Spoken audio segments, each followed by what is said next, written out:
এই ভিডিওতে আমি আপনাদেরকে দেখিয়ে দিলাম আপনারা কিভাবে আপনাদের মোবাইলের র্যামটা বাড়িয়ে নিবেন। যদি আপনি মোবাইলটা নতুন কিনে থাকেন তাহলে কিন্তু এই সেটিংটা সবার মোবাইলে আছে, যদি নতুন হয়ে থাকেন। পুরান মোবাইলে কত মোবাইলে আছে কিন্তু কত মোবাইলে নাই।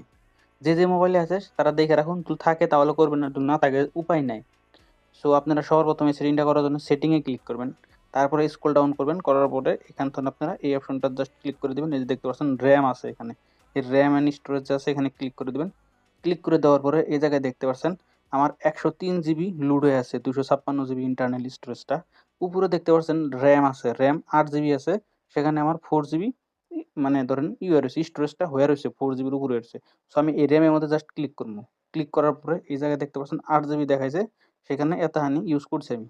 আর তারপরে তলে দেখতে পাচ্ছেন এক্সটেন্ডেড র‍্যাম আছে, আরো 8 জিবি পাবো যদি আমি এই সেটিংটা অন করে দেই এখানতন।